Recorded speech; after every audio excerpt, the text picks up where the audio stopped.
कहते हैं कि जहाँ भी महादेव है वहाँ गंगा होती है और यहाँ उमानंद महादेव ब्रह्मपुत्र नदी के तट पर विराजित हैं। ब्रह्मपुत्र नदी के स्पर्श से ही मन हर्षित हो रहा है और हमने भी यहाँ माँ का स्पर्श किया है और अब आपको लेकर चलते हैं महादेव उमानंद के दर्शन करवाने के लिए।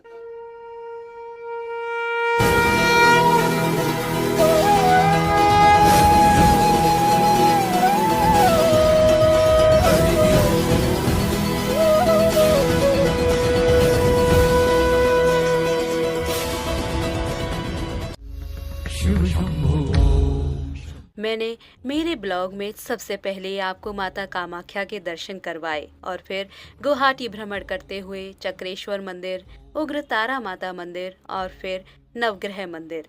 लेकिन माता कामाख्या के दर्शनों की यह यात्रा उमानंद महादेव भैरव के दर्शन के बिना अधूरी होती है, इसीलिए हम चल दिए ब्रह्मपुत्र नदी के बीच में बने हुए इस पीकॉक आइलैंड की ओर, जहां है महादेव उमानंद भैरव का मंदिर।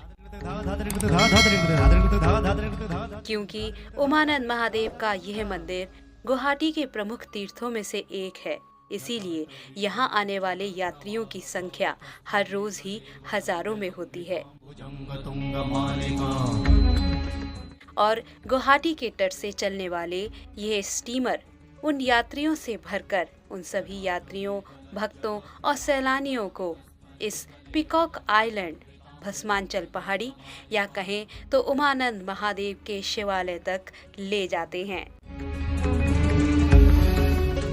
स्टीमर में सवार होकर इस आइलैंड तक पहुंचना और वहां उस पहाड़ी की चोटी पर महादेव के शिवालय में जाकर उनके दर्शन करना, ये सब कुछ बहुत दिव्यता से भरा हुआ था। यहाँ पर ये स्टीमर है, लगभग हर 1 घंटे पर ही स्टीमर चलते हैं।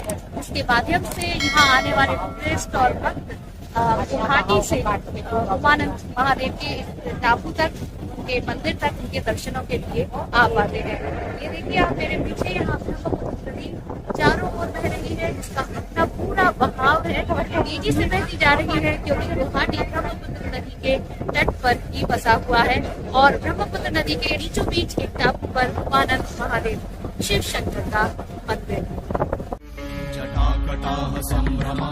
यहाँ मंदिर के दर्शन करने का समय सुबह 5:30 बजे से शाम को 6 बजे तक, लगभग सूर्य अस्त होने तक ही होता है और इसलिए पूरे दिन यह स्टीमर हर 1 घंटे में यात्रियों से भरकर चलते हैं। गुवाहाटी के तट से आइलैंड तक पहुंचने में लगभग 15 से 20 मिनट लगते हैं और इस दौरान चारों ओर दिखने वाला ब्रह्मपुत्र नदी का नजारा बेहद रोमांचक लगता है और इस सफर को बहुत ही रोमांचक बना देता है।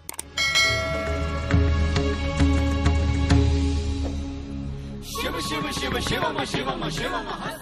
और फिर इस टापू के किनारे पहुंचकर शुरुआत में ही आपको यहाँ खाने पीने का कुछ सामान भी मिलता है, जिसका आनंद लेकर जब आप मंदिर की ओर आगे बढ़ते हैं तो मंदिर तक पहुँचने के लिए आपको यहाँ 2 रास्ते मिलेंगे। एक सीढ़ियों का रास्ता, जिसमें लगभग आपको 110 सीढ़ियों को पार करना होगा, और दूसरा प्लेन रास्ता।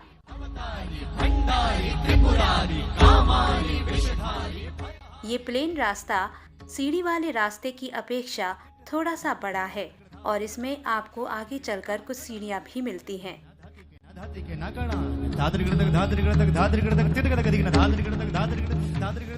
हालांकि ये दोनों ही रास्ते आगे जाकर इस स्थान पर एक हो जाते हैं और यहाँ पूजा करने का आपको सामान, फल, फूल आदि मिलते हैं, जिसे लेकर आपको लगभग 35 सीढ़ियाँ और पार करनी होती हैं।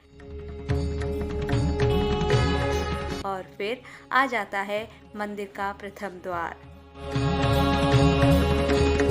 ये मोर टापू जाना जाता है और इसे भस्मासुर पहाड़ के नाम से भी जानते हैं। यहाँ की बहुत सी कहानियाँ, बहुत से इतिहास हैं जो आज मैं आपको बताने जा रही हूँ। इस वीडियो में मेरे साथ लगातार बने रहिए। शिव पुराण एवं कालिका पुराण के अनुसार ऐसा माना जाता है कि सृष्टि के प्रारंभ में भगवान शिव माता सती के वियोग में ब्रह्मपुत्र नदी के बीच में बने इस टापू पर ही ध्यान मग्न थे, जहां देवताओं के कहने पर कामदेव ने आकर उनका ध्यान भंग कर दिया था और तभी महादेव की क्रोधाग्नि में कामदेव जलकर भस्म हो गए और तभी से इस पहाड़ी को भस्मांचल के नाम से या भस्मकाला के नाम से जाना जाता है। और महादेव का वही भैरव रूप यहाँ पिंडी रूप में विराजित है। इस पहाड़ी से ही कामदेव की भस्म को कामाख्या मंदिर ले जाकर उन्हें उनका काम रूप पुनः प्राप्त हुआ था। वहीं मंदिर पंडितों की मान्यता के अनुसार यहाँ महादेव के इस लिंग की स्थापना को लेकर एक लोक कथा अति प्रचलित है। ऐसा कहा जाता है कि एक समय एक व्यापारी इस पहाड़ी पर रहा करता था, जिसके पास कई पशु थे। उन्हीं में से एक गाय प्रत्येक दिन पहाड़ी के बीच में कहीं चली जाया करती थी।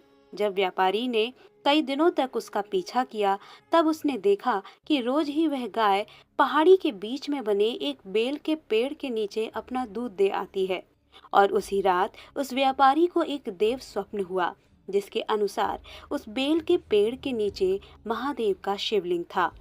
अगले दिन जब व्यापारी ने वहां खुदाई की, तब उसे वह शिवलिंग मिल गया और उसने यथाविधि अनुसार वहीं उस शिवलिंग की स्थापना कर दी। वहीं 1681 से 1694 में अहोम राजा गदाधर के द्वारा भी इस मंदिर का पुनः निर्माण कराया गया था और फिर 1897 में विनाशकारी भूकंप के बाद यहाँ मूल मंदिर काफी क्षतिग्रस्त हो गया था और तब यहाँ के एक व्यापारी द्वारा फिर इसका पुनः निर्माण करवाया गया। इसी कारण से समय के साथ साथ मंदिर की रचना और निर्माण में निरंतर परिवर्तन आता गया।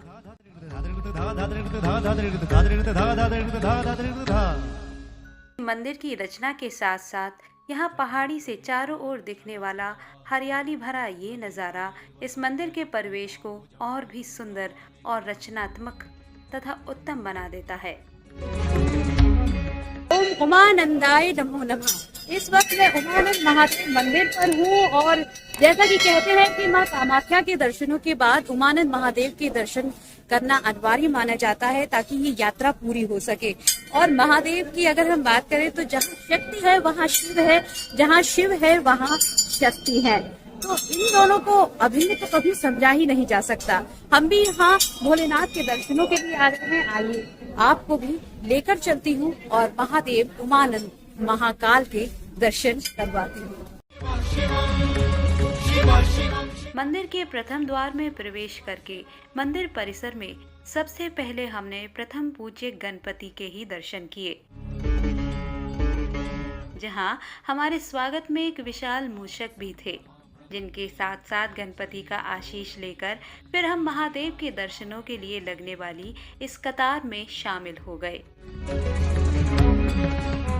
मंदिर परिसर में और भी कई छोटे मंदिरों को शामिल किया गया है। कतार में लगे हुए इन मंदिरों को देखना और मंदिर से चारों ओर दिख रहे इस सुंदर नज़ारे को देखना बेहद लुभावना था।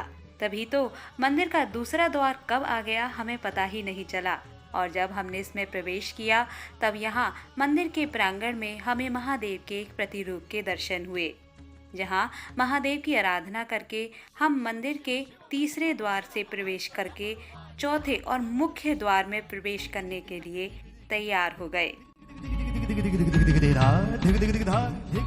कामाख्या मंदिर की ही तरह यहाँ भी मंदिर का मुख्य गर्भगृह जमीन से लगभग 10 सीढ़ियाँ नीचे उतरकर बना हुआ है, जहाँ हमें महादेव के शिवलिंग रूप के दर्शन होते हैं। यहाँ इन दियों की रोशनी में ही महादेव के दर्शन होते हैं। ऐसे में महादेव का चित्र लेना अत्यंत दुर्लभ था, लेकिन हमने थोड़ा सा प्रयास किया और महादेव की कृपा से सफल हो गए। साथ ही हमने महादेव का आशीष लिया और हजारों मील की यात्रा तय करके आए माँ कामाख्या के दर्शन और उमानंद भैरव के दर्शन करके धन्य हो गए। मंदिर के नाम उमानंद को लेकर भी यहाँ के स्थानीय पंडितों का मानना था कि उमा मतलब माता पार्वती और नंदा मतलब महादेव शिव, इन दोनों ने ही यहाँ आकर आनंद किया था, इसीलिए इस स्थान को उमानंद कहते हैं। यकीनन यह स्थान दिव्यता से भरा हुआ था। यहाँ आकर मुझे भी जो आनंद हुआ उसका वर्णन मैं अपने शब्दों में आसानी से नहीं कर पा रही हूँ। यकीन मानिए दोस्तों, शायद कोई आपको ये ना बताए, लेकिन मैं एक बड़ी कामना के साथ यहाँ इन तीर्थों पर आई थी। इनके दर्शन मैंने आपको भले ही करवा दिए, लेकिन आज पूर्ण विश्वास से ये कह रही हूँ कि यदि आपके मन में कोई कामना है तो उसे लेकर माँ के बुलावे पर यहाँ दर्शन करने अवश्य आइए। आपकी वह कामना जरूर पूरी होगी, लेकिन अपने मन में श्रद्धा और भक्ति की ज्योत जलाए रखिएगा। तो उमानंद महादेव के दर्शनों के साथ ही आज की मेरी ये यात्रा बस यहीं पर समाप्त हो रही है। आपको मेरा ये वाला वीडियो भी कैसा लगा मुझे जरूर बताइए, कमेंट कीजिए, लाइक कीजिए, शेयर कीजिए इस वीडियो को ज्यादा से ज्यादा। और हाँ, फिर से कहूंगी, अगर अभी तक आपने मेरे चैनल को सब्सक्राइब नहीं किया है तो सबसे पहले चैनल को सब्सक्राइब कीजिए, बेल आइकन को जरूर टैप कीजिए ताकि ऐसी और ढेर सारी यात्राएं आपसे मिस ना होने पाए। मैं फिर लौटूंगी, तब तक के लिए जय शिव शंकर, जय जय भोलेनाथ।